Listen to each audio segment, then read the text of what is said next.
तो बच्चों important exam के लिए इम्पोर्टेंट रिवीजन सीरीज़, ये रहा बोर्ड में आया हुआ क्वेश्चन इनफाइनाइट रॉड का, जो यूजिंग गॉस लॉ हमें इस इनफाइनाइट चार्ज रॉड की वजह से निकालना है इलेक्ट्रिक फील्ड। ये रहा रिवीजन और ये रहा क्वेश्चन। तो शुरुआत करते हैं। एक चार्ज रॉड ली और गॉस लॉ का इस्तेमाल किया, तो उस रॉड को हमने ऐसे करके एक सिलेंडर में पूरी तरह से बंद कर दिया। जैसे गैस के सिलेंडर में आप इस मार्कर को बंद कर दो, ये तो फाइनाइट है पर वो रॉड इनफाइनाइट है। तो हमने एक बड़ा सा सिलेंडर लिया और उसके बनाए 3 सरफेस। गॉस लॉ खुद कहता है कि मुझे अप्लाई करो, एक क्लोज सरफेस बनाओ, उसके अंदर सारा चार्ज डाल दो। तो सिलेंडर के 3 सरफेस बन गए, एक नीचे की तरफ, एक नीचे की तरफ, एक ऊपर की तरफ, एक ऊपर की तरफ। सरफेस एरिया वेक्टर, क्योंकि हमें क्या निकालना है, फ्लक्स। और एक होता है कर्व सरफेस।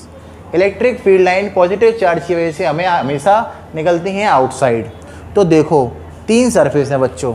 पहला सरफेस S1 इलेक्ट्रिक फील्ड के संग बना रहा है 90 डिग्री, तो EDS1। दूसरा सरफेस EDS2 और तीसरा सरफेस EDS3 बना रहा है 90 डिग्री। 90 डिग्री सरफेस पहला, सरफेस दूसरा भी 90 डिग्री बना रहा है। क्लियर दिखाई दे रहा है, बिल्कुल क्लियर। और लास्ट सरफेस है वो बना रहा है 0 डिग्री। तो ये वाला सरफेस बचा जिंदा, क्योंकि cos 90 होता है 0। ये बचा सरफेस टोटल सिलेंडर का कर्व सरफेस एरिया, सिर्फ कर्व वाला पार्ट बचा है, तो वो होता है 2 पाई RL।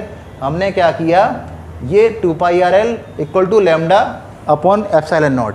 हुआ क्या कि यहाँ फ्लक्स लेने के बाद हमने लगाया Gauss law, Q by epsilon not. Q मतलब जितना चार्ज बंद है, चार्ज फैला हुआ है रॉड की लेंथ पर, तो हमने लगा लिया lambda, charge per unit length. Q की जगह पे लैम्डा L पुट कर दिया और हमने L से L काट दिया। L से L क्या कर दिया, काट दिया। ये आ गया फाइनल फार्मूला। अब आते हैं रिवीजन। मेरे बच्चों को मालूम है कि फ्लक्स अगर पॉजिटिव है तो फ्लक्स का मतलब कि किसी भी एरिया से निकलने वाली इलेक्ट्रिक फील्ड लाइंस, जैसे भगवान आशीर्वाद देते हैं तो इलेक्ट्रिक फील्ड लाइंस बाहर निकलती हैं, उस एरिया का जो फेस है वो आपकी तरफ होता है।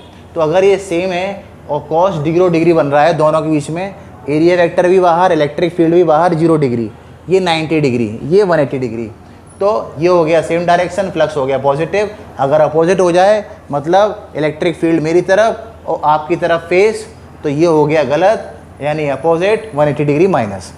तो ऐसे ही फास्ट रिवीजन करो और अच्छे मार्क्स लाओ। Thank you.